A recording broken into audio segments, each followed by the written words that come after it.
Hi friends, education for all channel में आप सभी का हार्दिक स्वागत है। आज से हम शुरू करेंगे कक्षा 12 की जीव विज्ञान, जो नए सिलेबस पर आधारित है। इसको हम 30 दिनों में कंप्लीट कर लेंगे। हमारे साथ जुड़े रहने के लिए आप चैनल को सब्सक्राइब करें और बेल आइकन को प्रेस करें, ताकि आपको रोज़ शाम 7 बजे नोटिफिकेशन प्राप्त होए और रोज़ एक नया वीडियो को आप देखो और 30 दिन में अपना सिलेबस कंप्लीट करो। शुरू करते हैं आज का पहला अध्याय, पुष्पीय पादपों में लैंगिक प्रजनन। इसमें हम क्या क्या देखेंगे, देखते हैं। पुष्प आवर्तबीजियों का एक आकर्षक अंग है। क्या कहा गया है? फूल। आवर्तबीजी कौन से होते हैं? वे पौधे जिनके फूल में बीज बनते हैं, उनका एक आकर्षक अंग है। निषेचन पूर्व संरचनाएं एवं घटनाएं। इसमें क्या कहा गया है? जब फूलों में निषेचन होता है तो उससे पूर्व की, उससे पहले की कौन कौन सी उसमें घटनाएं होंगी, संरचनाएं होंगी। पादपों में भी अपने जैसे जब वो किशोरावस्था की ओर जाते हैं तो उनमें भी हार्मोनल चेंज पाए जाते हैं। इसके बारे में हम देखेंगे। तीसरा है दोहरा निषेचन या द्विनिषेचन। चौथा है निषेचन पश्च संरचनाएं एवं घटनाएं। और पांचवा है असंजनन एवं बहुभ्रूणीयता। इसके बारे में हम जानेंगे। शुरू करते हैं आज की क्लास।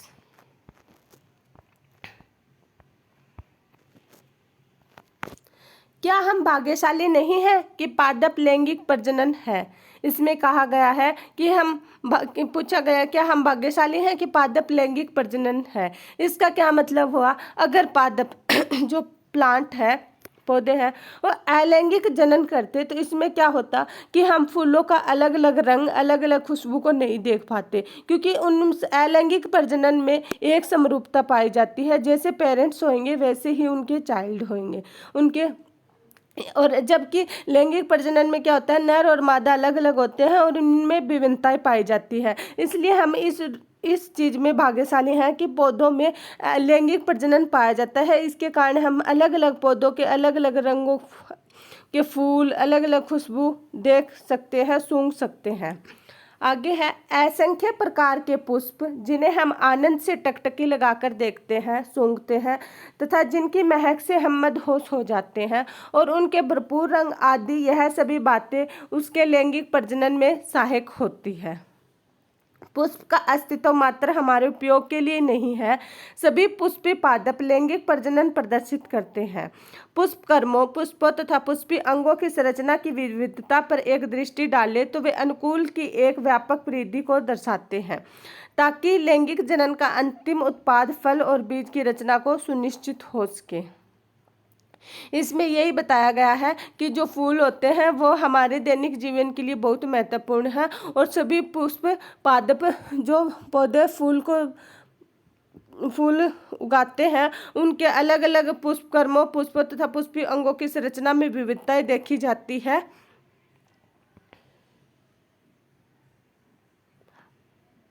आइए इस अध्याय में अकारिकी संरचना और पुष्पीय पादपों आवर्तबीजियों में लैंगिक जनन के प्रक्रम को समझें। इस पूरे अध्याय में हम किसके बारे में जानेंगे? पुष्पीय पादों के लैंगिक जनन के बारे में जानेंगे। तो शुरू करते हैं। पहला पॉइंट इसमें क्या है? पुष्प आवर्तबीजियों का एक आकर्षक अंग है। इसमें किसके बारे में जिक्र किया जाएगा? फूल के बारे में। फूल क्या है? एक आकर्षक अंग है पुष्पीय पादपों का। यह अपनी ओर आकर्षित करता है हमें अलग अलग रंगों के द्वारा, अलग अलग अपनी खुशबू के द्वारा। प्राचीन काल से ही पुष्पों के साथ मानव का एक निकृष्ट संबंध रहा है। मानव के लिए पुष्प सौंदर्य विषयक, आभूषणात्मक, सामाजिक, धार्मिक तथा सांस्कृतिक महत्व की वस्तु रहा है। इसमें क्या कहा गया है कि पुराने समय से ही मनुष्य की और फूलों की दोस्ती रही है। फूल मनुष्य के जीवन में बहुत ही उपयोगी है। यह उसके फूल उसके आभूषण के रूप में सामाजिक कार्यों, सांस्कृतिक और धार्मिक कार्यों में अलग अलग स्थानों पे अलग अलग यूज होते हैं। अब जैसे आभूषण के रूप में हम देखें, आजकल हल्दी फंक्शन पे प्रचलन है, तो उसमें फूलों की माला, फूलों के बाल, फूलों के ऐसे माथे का टिक्का बनाए जाते हैं, तो वो क्या हो गए? फूलों के आभूषण। और सामाजिक और धार्मिक कार्य में जैसे मंदिर में हम फूल चढ़ाते हैं, शादी ब्याह में फूल का यूज करते हैं, किसी की मृत्यु हो तो फूल का यूज करते हैं। तो फूलों का अपने जीवन में एक अलग ही महत्व है। ये मानव द्वारा प्रेम, अनुराग, प्रसन्नता, विषाद एवं शोक आदि के अभिव्यक्ति को प्रदर्शित करने के प्रतीक रहे हैं। मतलब ये मानव के जीवन में प्रेम, अनुराग, प्रसन्नता, विषाद एवं शोक आदि के व्यक्ति को प्रदर्शित करते हैं। अलग अलग स्थानों पे हम अपने हिसाब से फूलों को अलग अलग यूज करते हैं। कम से कम ऐसे 5 पुष्पों की सूची बनाएं जिनका आभूषणात्मक महत्व हो तथा जिन्हें घर एवं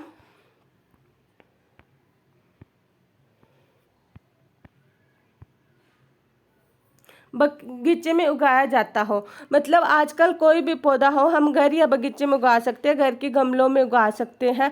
ऐसे 5 फूलों के नाम आप बता सकते हैं, जैसे गेंदे का हो गया, गुलाब का हो गया, चमेली का हो गया। ये अलग अलग फूल होते हैं, हम इनका अपने घरों के गमलों में भी उगा सकते हैं। आगे है, आप उन 5 पुष्पों का भी पता करें जिनको आपके परिवार द्वारा सामाजिक एवं सांस्कृतिक उत्सवों के दौरान उपयोग किया जाता हो। क्या आपने कभी पुष्पों की खेती की है या पुष्प कृषि के बारे में सुना है? क्या इसका तात्पर्य है? इसमें क्या कहा गया है कि आपने फूलों की खेती की है। अगर हम ना फूलों की खेती करते हैं तो कहीं और किसान तो फूलों की खेती करते हैं, उनका फूलों की खेती से बहुत ज़्यादा इनकम भी होती है, क्योंकि जब वो फूल को उगाते हैं और उनको बाजार में बेच के आते हैं तो उनके पैसे मिलते हैं, क्योंकि फूलों का हर जगह यूज होता है, शादी समारोह में, धार्मिक कार्यक्रम में। और फूलों की खेती को क्या कहा जाता है? फ्लोरिकल्चर। क्या कहा जाएगा फूलों की खेती को? फ्लोरिकल्चर। आगे देखते हैं, एक जीव वैज्ञानिक के लिए पुष्प अकारिकीय एवं भ्रूणकीय भ्रूणीय आश्चर्य तथा लैंगिक जनन का स्थल है। आपने कक्षा 11 में एक पुष्प के विभिन्न अंगों के बारे में अध्ययन किया है। चित्र 1.1 आपको एक पारूपी पुष्प के विशिष्ट अंगों को पुनः स्मरण करने में सहायक होगा। क्या आप एक पुष्प के 2 अंगों के नाम बता सकते हो जिनमें लैंगिक जनन विकास का सर्वाधिक महत्वपूर्ण वाली 2 इकाइयाँ होती है? इसमें सिर्फ ये कहा गया है कि फूलों को मतलब आप अलग अलग अंगों के बारे में देखेंगे, और चित्र 1.1 में इसमें फूलों की क्या संरचना है इसके बारे में देखते हैं। और लैंगिक जनन के लिए 2 आवश्यक अंग कौन से होंगे फूल के? नर अंग और मादा अंग। नर अंग किसे कहेंगे? पुकेसर को। और मादा अंग किसे कहेंगे? सतृकेसर को। पुकेसर में क्या आएंगे? परागकण। और सतृकेसर में क्या आएंगे? अंडाशय। इनके बारे में जानते हैं। सबसे पहले हम चित्र 1.1 को देखते हैं।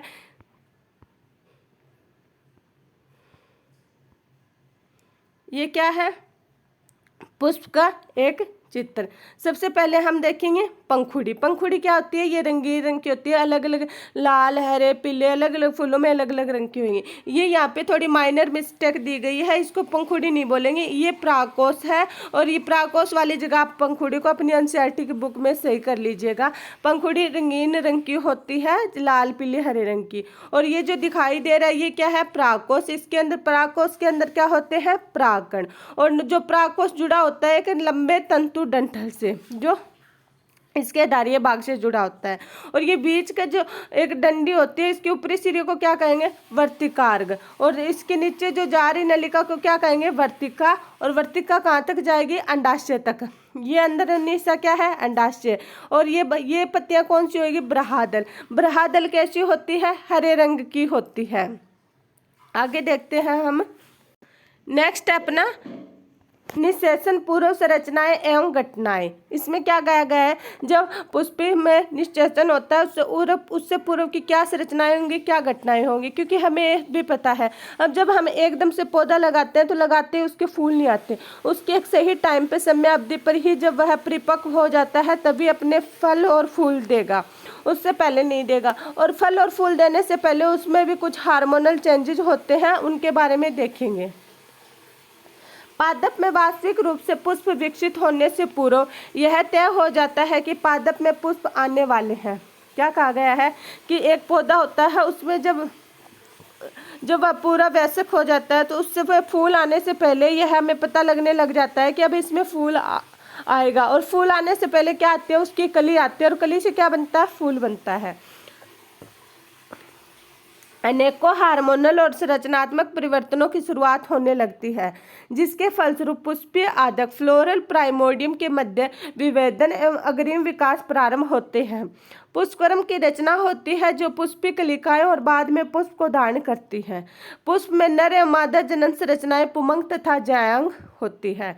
क्या कहा गया है भी कोई भी पौधा होता है तो उसमें भी जब फूल आने वाले होते हैं वह किशोरावस्था से में जाता है तो उसमें क्या होते हैं, उसमें भी हार्मोनल चेंज होते हैं और उसमें भी अपने पुंबंग और जायांग अंग विकसित होने लगते हैं। इनके विकसित होने के बाद ही उनमें निषेचन होता है। पुंबंग फूल के कौन से अंग होंगे, जो नर अंग होंगे, और जायांग कौन से होंगे, मादा अंग होते हैं।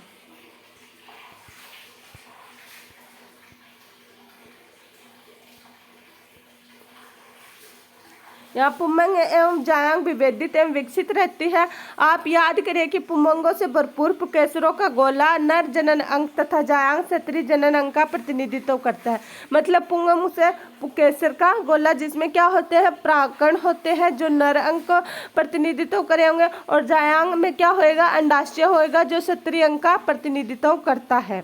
आगे हम पढ़ेंगे पुकेसर, लघु बीजाणुधानी तथा प्राकण। इसमें हम किसके बारे में देखेंगे, पुकेसर, लघु बीजाणुधानी तथा प्राकण के बारे में। चित्र 1.2 एक विशिष्ट पारूपी पुकेसर के 2 भागों में विभक्त रहता है, जिसमें लंबा एवं पतला डंठल तंतु फिलामेंट भी कहते हैं कहलाता है तथा अंतिम सिरा सामान्यतः द्विपालिक संरचना प्राकोष कहलाता है। देखते हैं, एक बार समझने की कोशिश कीजिएगा। क्या कहा गया है, एक पुकेसर होता है, ये क्या है, एक पुकेसर। 2 जो एक डंठू से जुड़ा होता है, मतलब ये क्या होगा, डंठल तंतु। और इसमें क्या होता है, द्विपालिक। द्विपालिक मतलब इसको 2 भागों में बांट दिया, 1 पाली 2 पाली, मतलब 2 पाली हो गई। ये क्या होगा, प्राकोष। प्राकोष ये डंठल तंतु है। मुझे लगता है आपको ये संरचना समझ में आ गई होगी। और इस प्राकोष में क्या भरे रहते हैं, प्राकण भरे रहते हैं। अभी ये चित्र 1.2 में हम देखते हैं, ये रहा चित्र 1.2, एक पारूपिक पुकेसर। ये क्या है, एक द्विपालित प्राकोष जो 2 भागों में बटा हुआ है, 2 पाली है इसमें, और नीचे किससे जुड़ा हुआ है, डंठल या तंतु से। अब इसको आप अंदरूनी हिस्से में इसमें क्या देखेंगे, तो ये 4 भागों में बटा हुआ है। मतलब इसमें कितने कोष्ठ है, 4 कोष्ठ है, और चारों कोष्ठों में क्या होगा, प्राकण भरा होगा, ठसाठस प्राकण भरे होंगे इसमें। और ये किससे द्वारा होगा, लाइन ऑफ डेहिसेंस। किसके द्वारा विभाजित होगा, 4 भागों में, लाइन ऑफ डेहिसेंस के बारे में। अब इसके बारे में हम पढ़ते हैं आगे।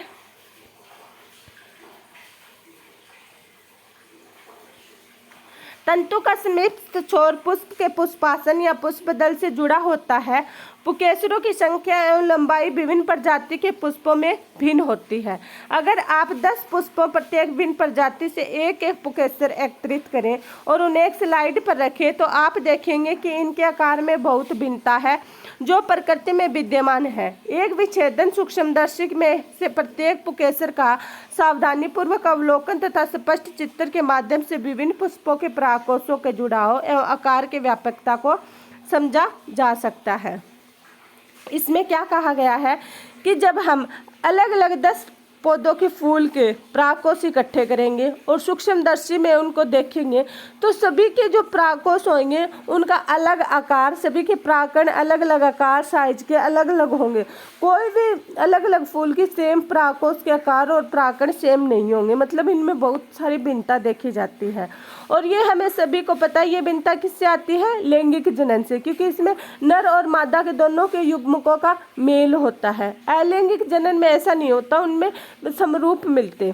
अगर एक फूल शुरू से लाल रंग का है तो लास्ट तक वो लाल रंग का ही रहता लैंगिक जनन में, अलैंगिक जनन में। लेकिन लैंगिक जनन में सभी में भिन्नता है। कोई भी पौधे के एक फूल के दूसरे फूल के साथ मैच नहीं होंगे। आगे देखते हैं। एक पारूपिक आवर्तबीजी प्राकोष द्विपालित होते हैं। मतलब प्राकोष क्या है, ये प्राकोष हमने देखा ये 2 भागों में बंटा हुआ द्विपालित होता है।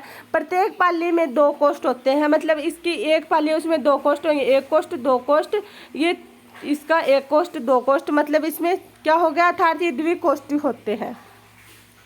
प्रत्येक पाली के क्या होंगे, दो दो कोष्ठ होंगे, तो द्विकोष्ठी हो गए। वैसे कितने चैम्बर हो गए, इसमें 4 चैम्बर हो गए, 4 चैम्बर हो गए, मतलब 4 कोष्ठ हो गए दोनों के मिला के। प्राय एक अनुलंब खांच प्रवारक कोष्ठ को अलग करते हुए लंबवत गुजरता है। ये इसके बारे में बताया कि इनके अंदर लंबवत गुजरता है, दोनों को अलग अलग करता है। आइए प्राकोष्ठ चित्र 1.3 ब को एक अनुप्रस्थ काट में विभिन्न प्रकार के उत्तकों तथा अनेक संयोजन को समझे। एक प्राकोष्ठ की द्विपालित प्रकृति प्राकोष्ठ के अनुप्रस्थ काट से बहुत ही पृथक सुव्यक्त होती है। इसके बारे में देखते हैं हम, सुव्यक्त होती है। अब हम देखेंगे चित्र 1.3। ये क्या है, चित्र 1.3। पहले चित्र को समझेंगे, फिर जो लिखा होगा उसको देखेंगे। एक आवश्यक प्राकोष्ठ का अनुप्रस्थ काट। ये क्या है, प्राकोष्ठ का अनुप्रस्थ काट। ये एक प्राकोष्ठ है, तो मतलब ये 2 भागों में बंट गया, ये इसका 2 भाग बंट गया। अब प्रत्येक में क्या होएगा, 2-2 बीजाणुधानी। प्रत्येक में क्या होएगी, 2-2 बीजाणुधानी इसमें दिखाई गई है। अब इनकी अपन लेयर को देखेंगे, कौन कौन सी परत है इसके बारे में देखते हैं। ये एक प्राकोष्ठ है, तो इसके सबसे बाहरी लेयर को हम क्या कहेंगे, बाहरी त्वचा को क्या कहेंगे, बृहा त्वचा। जो बाहरी परत होती है उसे हम क्या कहेंगे, बृहा परत, बृहा त्वचा। और इसके जो अंदर है ये कौन से, संयोजी ऊतक। ये क्या, त्वचा अंतस्थीयम। ये बीजाणुजनक ऊतक जो बीजाणुओं को उत्पन्न करते हैं, और बीजाणुओं से क्या बनेगा, फिर इसके अंदर क्या होंगे, परागकण होंगे। और इनको जो चारों ओर से ढकने वाली होती है, इनको जो बीजाणुजनक ऊतक को चारों ओर से कौन ढकती है, टेपिमम ऊतक। क्या, कौन से, टेपिमम। टेपिमम क्या है, इम्पोर्टेंट है, स्टार लगा लीजिएगा यहाँ पे, साथ के साथ लिख लीजिएगा। ये परागकण को पोषण प्रदान करती है जब तक वो परिपक्व ना हो जाए, विकसित ना हो जाए। ये अपरिपक्व परागकण को क्या प्रदान करेंगी, पोषक प्रदान करेगी। टेपिमम जो परत है उसमें द्रव भरा रहता है जो परागकण को पोषक प्रदान करती है। एक बार फिर से देख लेते हैं हम, इसके अंदर ये क्या, संयोजी ऊतक। ये टेपिमम है जो परागकण को पोषक प्रदान करेगी। इसको अंतस्त्वचा बोलते हैं, इसको अंतस्थीयम। ये बीजाणुजनक ऊतक है, ये टेपिमम है, ये मध्य परत है। ये क्या है, अंतस्त्वचा, अंतस्थीयम, मध्य परत, लघु बीजाणु मात्र कोशिका। ये क्या है, लघु बीजाणु मात्र कोशिका जो मतलब बीजाणुओं को उत्पन्न करेगी। ये क्या है, टेपिमम। टेपिमम में द्रव भरा रहता है जो परागकण को पोषक प्रदान करती है। और इसमें ये क्या है, परागकोश में जब ये परिपक्व हो जाते हैं तो प्रपुष्टित होकर ये बाहर निकल जाते हैं, मतलब बिखर जाते हैं। ये बिखरने का डायग्राम दिखाया गया है परागकण का। आगे देखते हैं हम,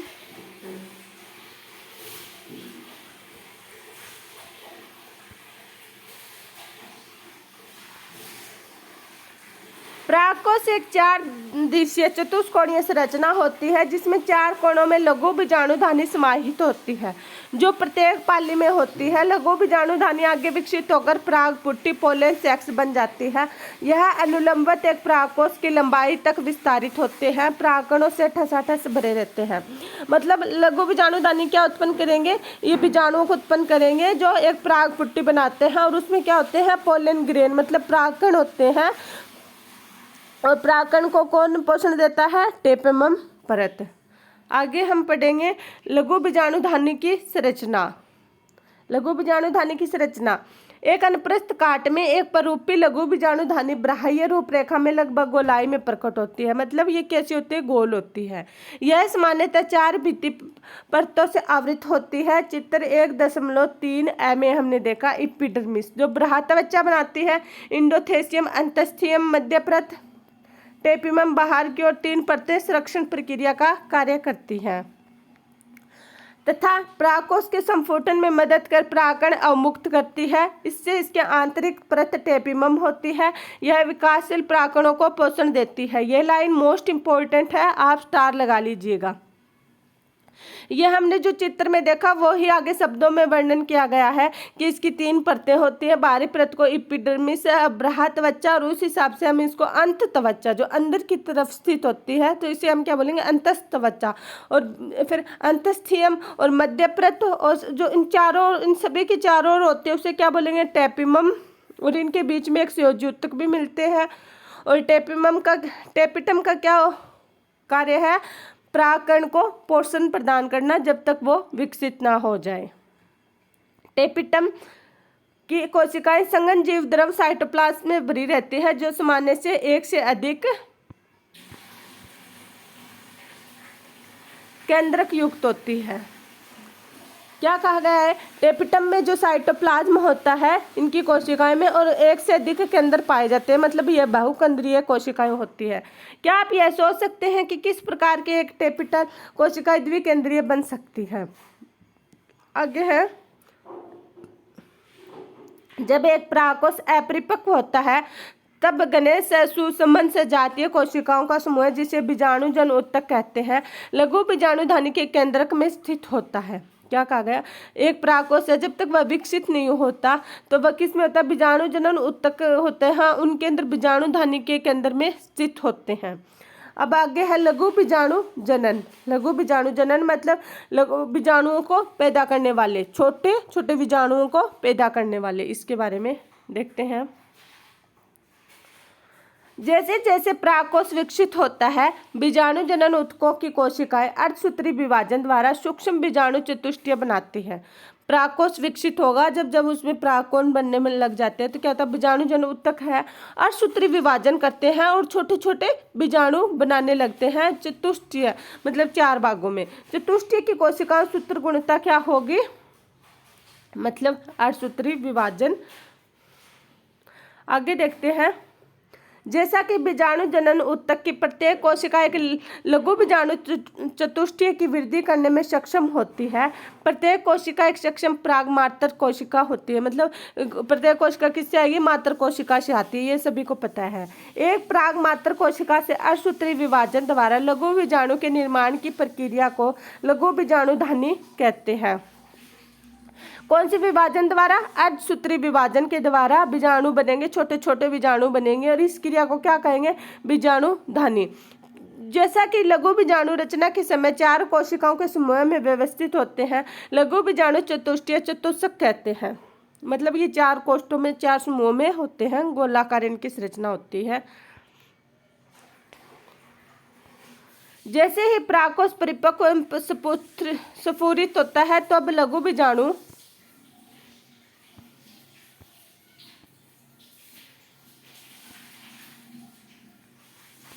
एक दूसरे से विलग हो जाते हैं और परागकणों के रूप में विकसित हो जाते हैं। प्रत्येक लघु बीजाणु के अंदर कई हजार लघु बीजाणु और परागकण निर्मित होते हैं। परागकण जो परागकोश के संफुटन के साथ मुक्त हो जाते हैं। क्या है कि ये लघु बीजाणु ही किस में बदल जाते हैं? परागकण में बदल जाते हैं। जब इनकी संख्या बहुत ज़्यादा हो जाती है तो ये एकदम से ब्लास्ट होते हैं और इधर उधर बिखर जाते हैं।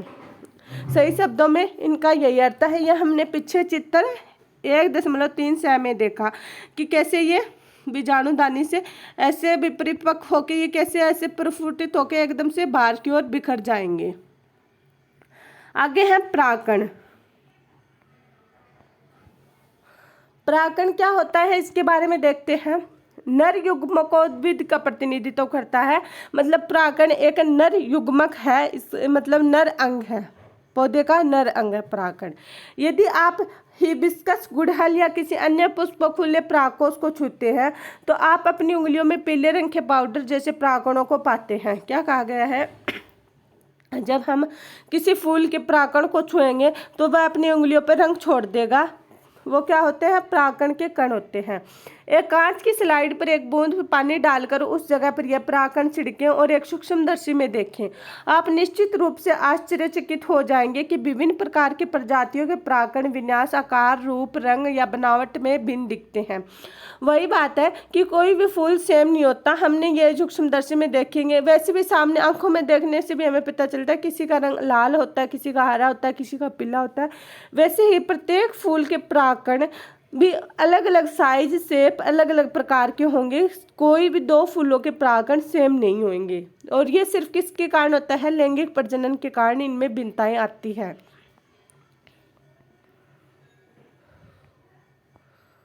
परागकण सामान्यतः गोलाकार गोलीय होते हैं। कैसे होते हैं? गोलाकार होते हैं, जिनका व्यास लगभग 25 से 50 माइक्रोमीटर होता है। कितना होता है? 25 से 50 माइक्रोमीटर। इनमें सुस्पष्ट रूप से 2 परतों वाली भित्ति होती है। क्या होती है? 2 परतों वाली भित्ति होती है। कठोर बाहरी भित्ति को ब्राहचोल कहेंगे। कठोर बाहरी भित्ति को क्या कहेंगे? ब्राहचोल, जो कि स्पोरोलिनिन से बनी होती है। दूसरा इंपॉर्टेंट नाम आया है इसमें। पहला नाम क्या था? टेपिटम, जो क्या करता था? प्राकण को पोषक प्रदान करता था। साथ के साथ ये याद कर लीजिएगा आप लेक्चर देखते देखते, ऐसा नहीं है बाद में बुक पढ़ेंगे तो याद कर लेंगे। अब दूसरा इंपॉर्टेंट पद क्या है? स्पोरोलेनिन। अंडरलाइन कर लीजिएगा, स्टार लगा लीजिएगा इस पद पर, स्पोरोलेनिन। ये क्या होते हैं? जो सर्वाधिक ज्ञात प्रतिरोधक कार्बनिक सामग्री है, मतलब एक स्पोरोलिन एक ऐसा आवरण है इसके ऊपर जो किस क्या होता है? कार्बनिक सामग्री का प्रतिरोधक होता है, मतलब अपने ऊपर प्रभाव डालने से रोकता है। और यह किसी भी बीजाणु को कई सालों, हजारों सालों तक जिंदा रखने की क्षमता रखता है, क्योंकि यह एक कठोर आवरण है जो कार्बनिक प्रतिरोधक है। यह उच्च ताप और सुदृढ़ अम्लों एवं क्षारों के सम्मुख टिक सकती है, मतलब जितना मर्जी इसमें ताप बढ़ा दो, अम्ल क्षार डाल दो, यह जल्दी से नष्ट नहीं होता। अभी तक ऐसा कोई एंजाइम पता नहीं चला है जो स्पोरोलेनिन को निम्नीकृत कर सके, मतलब अब तक प्रकृति में हमें कोई ऐसे एंजाइम का पता नहीं चल पाया है जो हम स्पोरोलेनिन का आवरण तोड़ सकें। तो दूसरा इंपॉर्टेंट वर्ड क्या है अपने साथ? हमने स्पोरोलेनिन याद रखना है। पहला था टेपिटम, जो प्राकण को पोषक प्रदान करता है। दूसरा है स्पोरोलेनिन, जो एक दृढ़ आवरण है जिस पर किसी का कोई प्रभाव नहीं पड़ता। प्राकण के ब्राहचोल को सुस्पष्ट द्वारक या रंध्र होते हैं।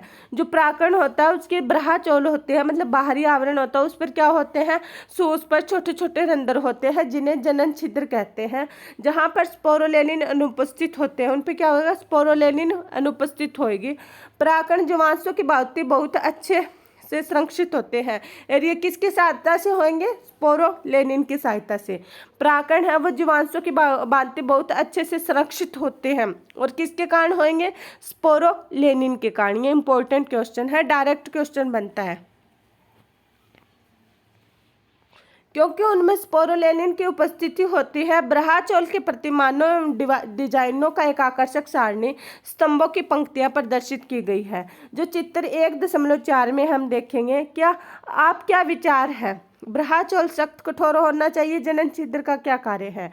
तो हम अब चित्र 1.4 को देखते हैं।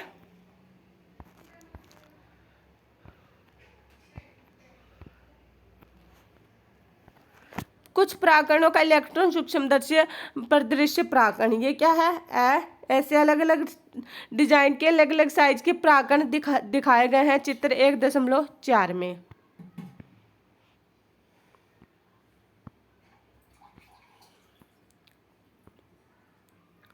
नेक्स्ट है, प्राकरण की आंतरिक भित्ति को अंतःचोल कहा जाता है। बाहरी भित्ति को ब्राहचोल और आंतरिक भित्ति को क्या बोलेंगे? अंतःचोल कहेंगे प्राकरण की। यह एक पतली तथा सतत परत होती है जो सेल्यूलोस और पैक्टिन की बनी होती है। इसकी किसकी पतली परत किससे बनी होगी? सेल्यूलोस और पैक्टिन की। मेरे साथ रिपीट कीजिएगा, इसकी पतली परत किससे बनी होगी? सेल्यूलोस एवं पैक्टिन की। प्राकरण का जीवद्रव साइटोप्लाज्म एक प्लाज्मा भित्ति से आवृत होता है। जब प्राकरण परिपक्व होता है तब उसमें 2 कोशिकाएं, कायिक कोशिका तथा जनन कोशिकाएं समाहित होती हैं। कौन कौन सी 2 कोशिकाएं होगी? कायिक कोशिका और जनन कोशिका। अब हम चित्र 1.5 में देखते हैं। ये दिखाया गया है एक प्राकरण का चतुष्क परिवर्तित दृश्य। एक लघु बीजाणु प्राकरण के रूप में परिपक्व होने, मतलब एक प्राकरण कैसे परिपक्व होता है इसमें दिखाया गया है। ये है, ये इसमें बीच में ये प्राकरण है, इसे 2 परतें बना दी गई, ये बीच में केंद्रक दिखा दिया गया। ये केंद्रक की, फिर रसदानी बन गई अलग अलग, फिर एसिमेट्रिक तंतु बन गए, फिर कायिक कोशिका, प्रजननी कोशिका, जनन कोशिका, मतलब 2 भागों में यहाँ पर ये विभाजित हो गई।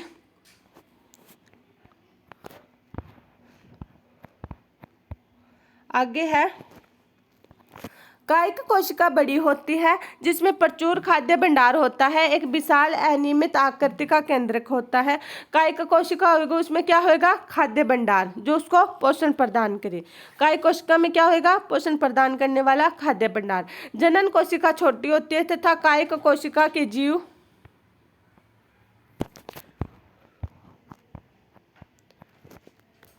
द्रव में तैरती है। काय कोशिका बड़ी होगी, जनन कोशिका छोटी होगी और वह कोई कोशिका की जीव द्रव में तैरेगी। यह तरकु आकृति घने जीव द्रव और एक केंद्रक वाला होता है। 60% से अधिक आवर्तबीजी पादपों के परागकण इस दो कोशिकीय चरण से जड़ते या संगलित होते हैं। मतलब 60% से ज्यादा आवर्तबीजी के परागकण है वो इसी क्रिया से कार्य करते हैं। नेक्स्ट देखते हैं। शेष प्रजातियों में जनन कोशिका समसूत्री विभाजन द्वारा विविक्त होकर परागकण के जड़ने से पहले दो नर युग्मकों को बनाती है। अनेक प्रजातियों के परागकण कुछ लोगों में गंभीर एलर्जी एवं श्वसनीय वेदना पैदा करते हैं, जो कभी कभी चिरकालिक श्वसन विकार जैसे दमा, श्वसनीय शोथ आदि के रूप में विकसित हो जाती है।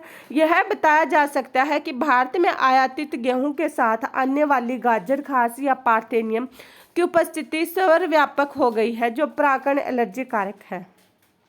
अब इसमें क्या बताया गया है, पीछे तो परागकण के फायदे बताए गए थे कि परागकण की सहायता से हम अलग अलग फूलों के रंग, खुशबू उनसे देख पाते हैं। अब यहाँ पे परागकण के नुकसान बताए गए हैं, क्योंकि कई बार परागकण है वो एलर्जी पैदा करते हैं और यह सांस के रोग उत्पन्न करते हैं, जैसे दमा और श्वसनीय शोथ। भारत में पहली बार आयातित गेहूं मतलब भारत में विदेश से लाए गए गेहूं के साथ एक खरपतवार आया, क्या, गाजर घास, जिसे पार्थेनियम भी कहते हैं। उसका जो परागकण है वह बहुत ही ज़्यादा एलर्जी उत्पन्न करने वाला है और अब यह भारत में हर जगह पाया जाता है, सड़कों पे, खेतों में, मतलब बहुत ज़्यादा मात्रा में यह फैल चुका है। आगे है, परागकण पोषणों से भरपूर होते हैं। क्या होते हैं? परागकण पोषणों से भरपूर होते हैं। हाल के वर्षों में आहार संपूरकों के रूप में परागकण गोलियां, टेबलेट्स के लेने का प्रचलन बढ़ा है। पश्चिमी देशों में भारी मात्रा में पराग उत्पाद गोलियों एवं सिरप के रूप में बाजारों में उपलब्ध है। पराग खपत का यह दावा है कि यह खिलाड़ी और धावक अश्वों की कार्य दक्षता में वृद्धि करता है। चित्र 1.6 में हम देखेंगे। इसमें क्या कहा गया है, जो परागकण है उनमें पोषणों की मात्रा भरपूर होती है, तो लोग इनका यूज कैसे करते हैं? परागकण की गोलियों के रूप में, टेबलेट के रूप में लेते हैं। इनका उपयोग ज़्यादातर क्या करते हैं? खिलाड़ी दावा करते हैं, ताकि उनमें घोड़ों जैसी स्फूर्ति आ सके तो वो इसका क्या करते हैं? इन गोलियों का यूज करते हैं। हम चित्र में देखते हैं, ये आजकल बाजार में प्रचलित पोलन प्रोडक्ट या परागकण की गोलियां चली हुई है। बी पोलन प्रोडक्ट, अलग अलग ब्रांड की अलग अलग गोलियां चली हुई है, जो हम चित्र में देख सकते हैं। आगे है,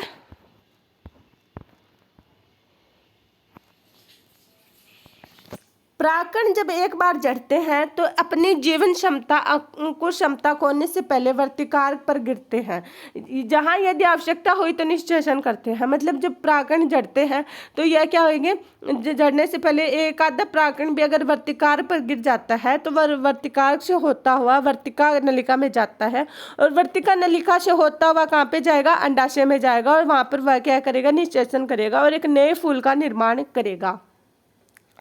आपके विचार से परागकण जीवन क्षमता कितने समय की हो सकती है? यह अलग अलग होता है। अलग अलग फूलों की परागकण की जीवन क्षमता अलग अलग होगी। किसी की तो कुछ घंटे होती है, तो किसी की कुछ दिन या साल, महीने भी हो सकती है। कौन सा परागकण कितने समय तक जीवन सक्षम रहता है? बहुत विविधताएं पाई जाती है। बहुत हद तक यह विद्यमान तापमान एवं आर्द्रता पर निर्भर करता है। कुछ अनाजों जैसे धान और गेहूं में परागकण जीवन अक्षमता बहुत जल्दी, लगभग 30 मिनट में ही खो देते हैं, जबकि गुलाबवत, रोजेसी, लेग्यूमिनोसी और सोलेंसी आदि कुछ सदस्यों के परागकणों की जीवन क्षमता महीनों तक बनी रहती है। मतलब क्या कहा गया है कि ज़्यादातर जो परागकण की जीवन क्षमता है वो किस पर निर्भर रहती है? तापमान और आर्द्रता पर। मतलब अगर तापमान और आर्द्रता उनके अनुकूल रहती है तो वह लंबे समय तक जीवित रह सकते हैं। अगर यह है उनके प्रतिकूल हो जाए तो वो जल्दी नष्ट होते हैं। वहीं पर धान और गेहूं के जो परागकण है वह कुछ ही टाइम, जैसे 30 मिनट तक ही जीवित रहते हैं, उसके बाद वह अपनी जनन क्षमता को खो देते हैं। जबकि लेग्यूमिनेंसी और सोलेंसी प्लांट के जो पौधे हैं उनके जो परागकण है उनका जीवन क्षमता कुछ महीनों तक रहती है। आगे है, आपने शायद सुना हो कि कृत्रिम गर्भाधान के लिए मानव सहित बहुत से जानवरों के वीर्य शुक्राणु का भंडारण किया जाता है। बहुत से प्रजाति परागणों को द्रव नाइट्रोजन -196 डिग्री सेल्सियस में कई वर्षों तक भंडारित करना संभव है। अब आप इस लाइन को ना अंडरलाइन कर लीजिएगा, स्टार लगा लीजिएगा। नाइट्रोजन, द्रव नाइट्रोजन -196 डिग्री सेल्सियस। इससे डायरेक्ट क्वेश्चन बनता है कि हम किसी भी जानवर के शुक्राणु या फिर परागकण की कैसे सुरक्षित रख सकते हैं लंबे समय तक, तो वह द्रव नाइट्रोजन 196 डिग्री सेल्सियस तापमान पर हम रख सकते हैं। डायरेक्ट क्वेश्चन बनता है, स्टार लगा लीजिएगा, अंडरलाइन कर लीजिएगा अपनी बुक पर, द्रव नाइट्रोजन -196 डिग्री सेल्सियस तापमान पर। रिपीट कीजिएगा मेरे साथ साथ, द्रव नाइट्रोजन -196 डिग्री सेल्सियस तापमान तक, जो लंबे समय तक हम किसी भी चीज को सुरक्षित रख सकते हैं। आगे है, इस प्रकार से भंडारित पराग का प्रयोग बीज भंडार की भांति पराग भंडारों के रूप में फसल प्रजनन कार्य में भी किया जा सकता है। मतलब अच्छी क्वालिटी के बीज को या फिर अच्छी क्वालिटी के हम किसी भी गाय भैंस के शुक्राणुओं को इसमें भंडारित कर सकते हैं। इसे हम क्या बोलेंगे, बीज भंडार या बैंक आदि के रूप में इसको बोल सकते हैं। आगे है,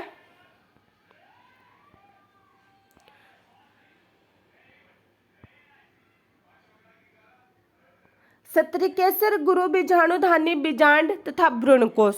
किसके बारे में देखेंगे हम, सत्रिकेसर, गुरु बीजाणु धानी बीजांड या भ्रूणकोश के। जयांग पुष्प के सत्री जनन अंग का प्रतिनिधित्व करता है। मतलब जयांग है वह फूल के सत्री भाग को प्रदर्शित करेगा या उसका हिस्सा बनेगा।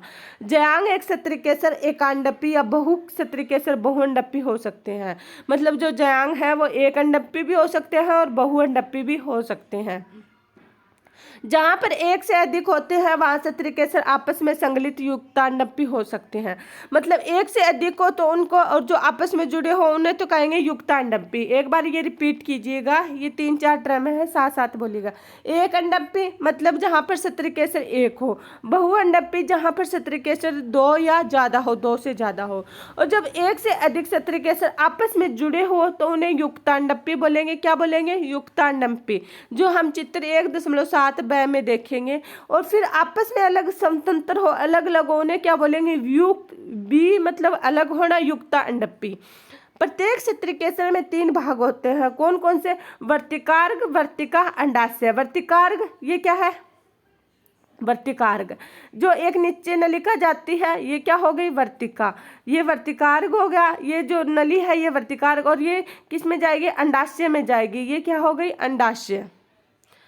अब हम एक बार चित्र देखते हैं। इसमें हम सभी को एक अंडपी जिसमें एक सत्रिकेसर हो, बहु अंडपी जिसमें मतलब एक से ज़्यादा सत्रिकेसर हो, और युक्तांडपी जिसमें सत्रिकेसर आपस में जुड़े हो, व्युक्तांडपी जिसमें सत्रिकेसर आपस में स्वतंत्र हो। इनको हम चित्र में देखते हैं, ये दिखा रखा है। ये क्या है, गुड़हल के छेदित पुष्प सत्रिकेसर का प्रदर्शन अनुन्नय अंग निकाले को दर्शाया गया है। ये क्या है, वर्तिकार्ग, सबसे ऊपरी हिस्सा। इसके नीचे एक नली जाएगी जिसे हम क्या बोलेंगे, वर्तिका। वर्तिका किस में जाती है, अंडाशय में, और ये अंडाशय किससे जुड़ा होता है, पुष्पासन से।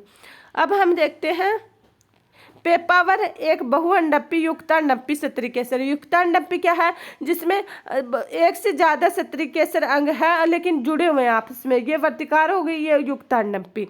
माइचेलिया के बहुअंडपी युक्तांडपी सत्रिकेसर, मतलब इसमें एक से अधिक सत्रिकेसर है लेकिन सभी अलग अलग है। ये जैसे अंडप दिखाए गए हैं, ये क्या हो गया, युक्तांडपी। अब एक पारूपीय प्रत्यय बीजांड का चित्रात्मक है। अब इसी के बारे में हम पढ़ेंगे, इसको बाद में शब्दों में वर्णन किया गया है। इसको देखते हैं। सबसे ये भारी है, इसको क्या बोलेंगे, फनिकल। क्या बोलेंगे, फनिकल। फिर इसमें ये खांच दिखाई गई है, इसे क्या बोलेंगे, बीजांड द्वार। क्या बोलेंगे, बीजांड द्वार। फिर ये ऊपर का हिस्सा क्या होगा, बीजांड द्वारी सीरा। और फिर ये बीजांड द्वारी की साइड में क्या दिखाया गया, हाइलम। सबसे बाहरी आवरण बाहरी आवरण, फिर अंदर का अंतावरण, ये क्या है, बीजांडकाय भ्रूणकोश, और केलेजल सीरा या निभागीय सीरा। एक बार फिर से इस चित्र को देख लेते हैं, इसी को बाद में शब्दों में वर्णन किया गया है। इसमें खांच है, उसे हम बीजांड द्वार बोलेंगे, और जो खांच के जो बीजांड द्वारी सीरा और इसकी साइड में क्या होती है, एक हाइलम होती है। हाइलम के ऊपर क्या होएगा, फनिकल होएगा। सबसे बाहरी आवरण को ब्रहावरण, अंदर के अंतावरण, फिर इसमें बीजांडकाय होएगा, भ्रूणकोश होएगा, और भ्रूणकोश के नीचे क्या होगा, केलजल शिरा या निभागीय शिरा। आगे पढ़ते हैं इसके बारे में।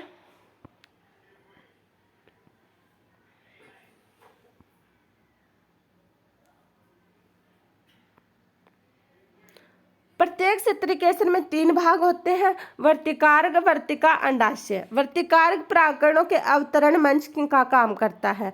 वर्तिका एक दीर्घीकृत पतला इकहरा भाग है जो वर्तिका के नीचे होता है। सत्रिकेसर के आधार पर उभरा फूला हुआ भाग अंडाशय होता है। अंडाशय के अंदर एक गर्भाशय गुहा कोष्ठक होती है। गर्भाशय गुहा के अंदर की ओर अपरा नाड़ स्थित होती है। आप कक्षा 11 में पढ़ी हुई अपरा की परिभाषा एवं प्रकारों का स्मरण करें। अपरा से उत्पन्न होने वाली दीर्घ बीजाणुधानी सामान्यतः बीजांड कहलाती है। एक अंडाशय के बीजांडों की संख्या एक गेहूं, धान, आम से लेकर अनेक पपीता, तरबूज, आर्किड आदि तक हो सकती है। अब इसको हम ध्यान से देखते हैं कि प्रत्येक सत्रिकेसर भाग में 3 भाग होते हैं। सबसे ऊपरी भाग को क्या बोलेंगे, वर्तिकार्ग। इसके ये क्या होगी, वर्तिकार्ग। ये फिर एक पतली नलिका होगी, उसको वर्तिका, और इसी नीचे अंडाशय। और अंडाशय किससे जुड़ा होगा, पुष्पासन से। और इसके अंदर क्या होते हैं, एक इसके अंदर सामान्यतः बीजाणु बनाने वाले बीजांड होते हैं, और ये अलग अलग होते हैं। जैसे बीजांडों की संख्या गेहूं, धान और आम में क्या होती है, बीजांडों की संख्या 1। गेहूं, धान, आम में बीजांडों की संख्या 1 होगी, जबकि पपीता, तरबूज, ऑर्किड में अनेक होती है। एक अंडाशय में बीजांडों की अनेक संख्या किस में होती है, पपीता, तरबूज, ऑर्किड में। मेरे साथ साथ रिपीट कीजिएगा। एक अंडाशय में एक बीजांड मिलते हैं, वो तो कौन कौन से पौधे हो गए, जिसके एक अंडाशय में एक बीजांड मिलता है, गेहूं, धान और आम। एक अंडाशय में अनेक बीजांड मिलते हैं, पपीता, तरबूज, ऑर्किड। आगे हम पढ़ेंगे गुरु बीजाणुधानी के बारे में। बीजांड, आइए एक प्रारूप आवर्तबीजी बीजांड चित्र 1.7 जो हमने ऊपर देखा कि संरचना से परिचित होवें। बीजांड एक छोटी सी संरचना है जो एक वृत्त के डंठल, जिसे बीजांड वृत्त कहते हैं, द्वारा अपरा से जुड़ी होती है। बीजांड की काया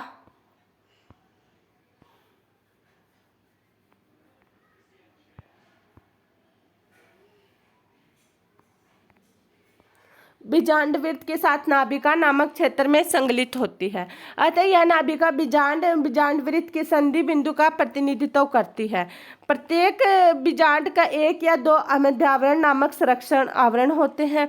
यह अध्यावरण बीजांड के चारों ओर घेरे होते हैं। केवल बीजांड द्वार नामक आयोजित छोटे रंध्र को छोड़कर अध्यावरण बीजांड के चारों तरफ से घेरे रहता है। बीजांड द्वारी सिरे के ठीक विपरीत निभाग कलेजा होता है, जो बीजांड के आधारी भाग का प्रतिनिधित्व करता है। ये हमने देखा, इसके बारे में हमने ऊपर देखा था। ये ऊपर वाली क्या होती है, फनिकल होती है। ये बीजांड द्वार होता है, जो खांच दिखाई गई थी। इसके साइड में हाइलम दिखाया गया था, यहाँ पे भ्रूण दिखाया था, इसे बीजांड काय बोलेंगे। और नीचे वाले हिस्से को क्या बोलेंगे, निभाग कलेजा।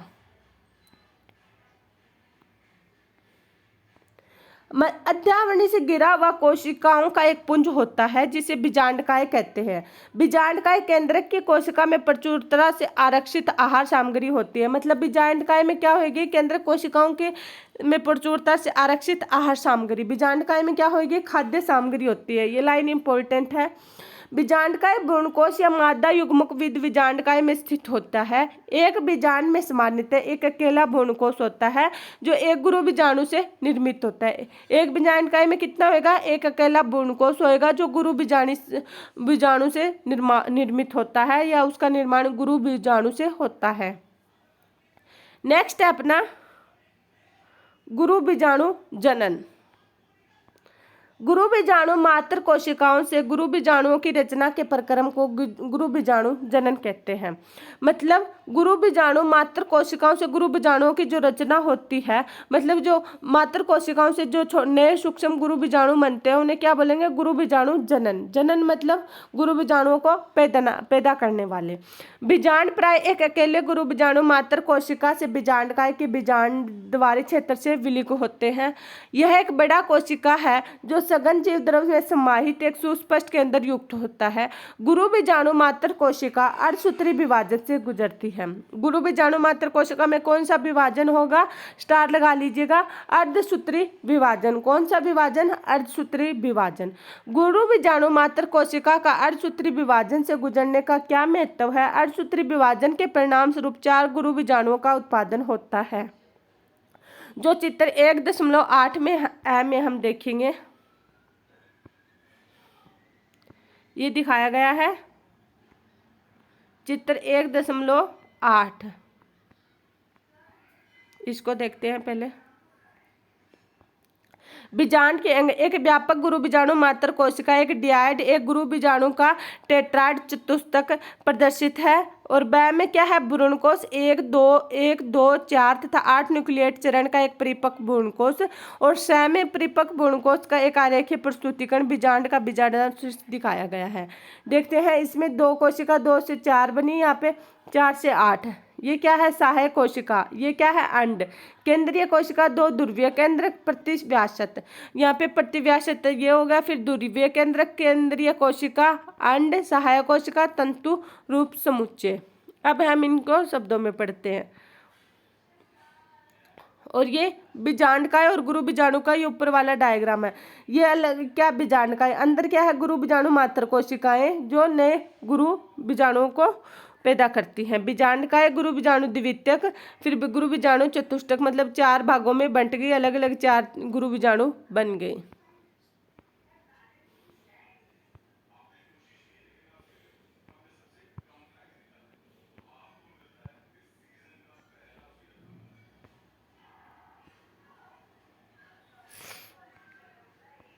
आगे हम देखते हैं सत्री मादा युग्मकविद। अधिकांश पुष्पीय पादपों में गुरु बीजाणुओं में से एक कार्यशील होता है, जबकि अन्य 3 अपविकसित अपभ्रष्ट हो जाते हैं। मतलब जो गुरु बीजाणु होते हैं वो 4 बनते हैं, लेकिन उनमें से सिर्फ एक ही काम का होता है, बाकी 3 नष्ट हो जाते हैं।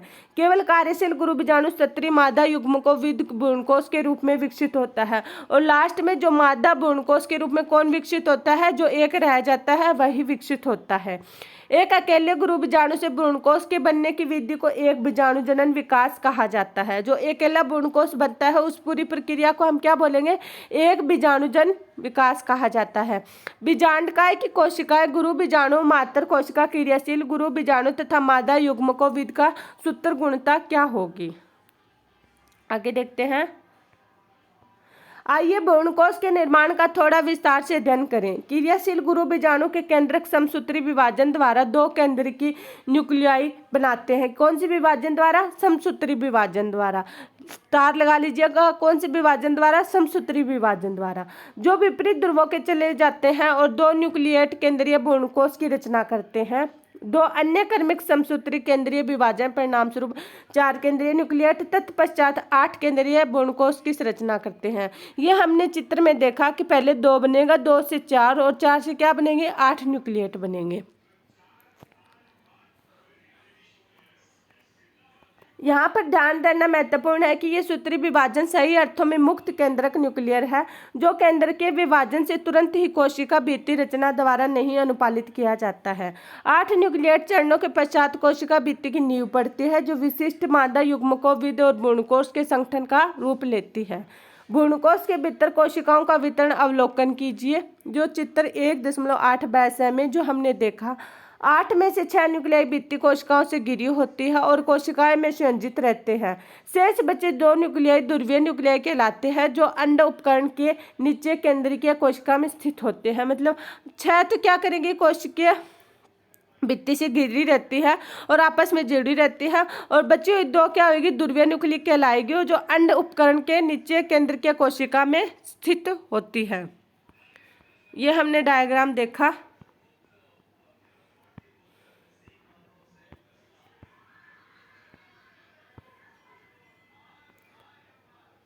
भ्रूणकोश के अंदर कोशिकाओं का वितरण विशेषतापूर्ण होता है।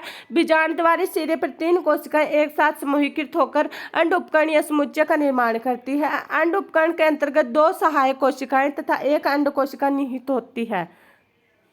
क्या होती है? एक अंड कोशिका निहित। बीजांडद्वारी छोर जिसे तंतुरूप समुच्चय कहते हैं पर एक विशेष सहायक कोशिका स्थूलन होने लगता है, जो सहायक कोशिका पर पराग नलिकाओं को दिशा निर्देश प्रदान करने में महत्वपूर्ण भूमिका निभाता है। 3 अन्य कोशिकाएं निभागीय छोर पर होती है, प्रतिव्यासांत एपिडोपोड कहलाती है। वृहद केंद्रीय कोशिका जैसा कि पहले बताया गया है में 2 ध्रुवीय न्यूक्लियाई होती है। इस प्रकार से एक परूपी आवर्त बीजीय भ्रूणकोश परिपक्व होने पर यद्यपि 8 न्यूक्लीकृत वस्तुतः 7 कोशिकीय होता है। नेक्स्ट अपना परागकण, जो हम कल के लेक्चर में करेंगे। आज की क्लास यहीं पर समाप्त करते हैं। जानने से पहले वीडियो को लाइक, चैनल को सब्सक्राइब और कमेंट बॉक्स में कमेंट जरूर करें, और साथ ही चैनल को ज़्यादा से ज़्यादा शेयर करें। आपका 30 दिन में पूरा सिलेबस हो जाएगा। हमारे साथ केवल 30 दिन जुड़े रहें और अपना सिलेबस को कंप्लीट करें। धन्यवाद।